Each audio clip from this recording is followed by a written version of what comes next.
Hello guys, welcome back to my blog. And सबसे पहले आप सभी को जय श्री राम। तो गाइस, जैसा कि जानते हैं कि भाई हम सर्दी बहुत ज़्यादा बढ़ चुकी है और अब जनवरी चल रहा है। तो भाई सर्दी का तो बहुत ज़्यादा खतरनाक काम हो रहा है। हमारे यहाँ देख सकते हो आप, जैसे कि आप जानते हो कि हमारा मिल्की एरिया है, ये एरिया हमारे यहाँ घर के पास ही है। तो हमारे तो यहाँ बहुत ही ज़्यादा सर्दी है।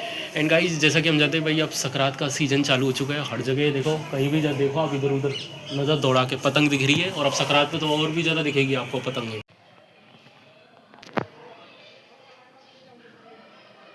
एंड देखा आपने अभी पतंगों को। एंड गाइस, जैसा कि भाई सकरात आ चुकी है और इस पर हम बहुत भाई मज़े करने वाले। एंड जैसे कि मैं रहता हूँ राजस्थान में रहता हूँ, तो हमारे तो यहाँ एक कहावत भी है, तिल तड़के दिन फड़के।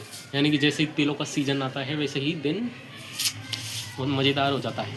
तो गाइस भाई, जैसा कि क्या होता है कि भाई हम सकरात पे बहुत मज़े करते हैं भाई, पतंग उड़ाते हुए। और ये जो मंजा जो हमें मज़े दे रहा है, हमें सुकून दे रहा है, एक खुशी दे रहा है, यही हमारे लिए बहुत डेंजरस हो सकता है। हाँ गाइस, भाई जैसे क्या होता है कि ये जो मंजा होता है, इससे क्या होता है कि जैसे आप भाई, आप जैसे आप संक्रांत पे क्या करते हो कि सुबह से आप पतंग उड़ाना चालू कर देते हो। लेकिन सुबह के टाइम पे क्या होता है कि जैसे पशु पक्षी जो होते हैं ना, पक्षी वगैरह खासकर, ये क्या होते हैं, अपने घरों से निकल रहे होते हैं और शाम को ये अपने घर जा रहे होते हैं। तो इस वक्त पे आपको नहीं उड़ानी चाहिए पतंग। क्यों? क्योंकि इससे क्या होता है कि उनके जो पाँव वगैरह हैं उसमें चोट लग जाती है, मंजे से कट वट जाता है।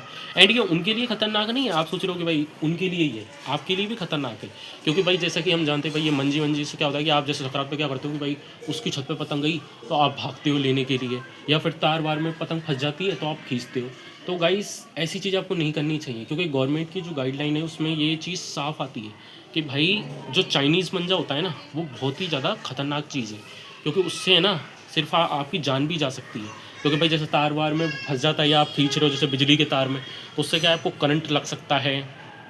उसके अलावा आपने कई केसेस भी सुने होंगे, जैसे यहाँ गर्दन किसी की कट गई या वो कट गई ऐसे। तो चाइनीज़ मंजा, और इस भाई सकरात पे तो देखो, वैसे तो ये बैन कर रखा है, लेकिन वैसे ये भाई उड़ाने वाले तो उड़ाते ही हैं। तो आपको उससे थोड़ा बच कर रहना चाहिए हैं। मैं तो कहूँगा हर मंजे से आपको बच के रहना चाहिए। एंड एंड जैसा कि गाइस हम जानते हैं कि भाई जिससे हम बहुत ज़्यादा प्यार करते हैं, उसका जब वो शाम को घर लौट के आता है तो हम उसका इंतज़ार करते हैं। जैसे कि भाई आपके भी पापा होंगे, है ना, और अब वो जैसे शाम को आते होंगे घर लौट कर, तो आप भी उनका इंतज़ार करते होंगे खुशी से, है ना। वैसे ही जो ये होते हैं पक्षी वगैरह, इनका भी घर पे कोई इंतज़ार कर रहा होता है। इसलिए गाइस, हमें ऐसी कोई गलती नहीं करनी चाहिए जिनकी वजह से किसी ऐसे को अपना कुछ अपना खोना पड़ जाए, है ना। मैं उम्मीद करता हूँ कि आप मेरी बात समझ ही गए होंगे। एंड और आपके ऊपर है, मेरी राय में तो आपको खुद भी सावधान रहना चाहिए एंड इन पक्षियों का भी थोड़ा ध्यान रखना चाहिए। एंड गाइस, आप सभी को मेरी तरफ से हैप्पी संक्रांति। चलिए मिलते हैं नेक्स्ट ब्लॉग में।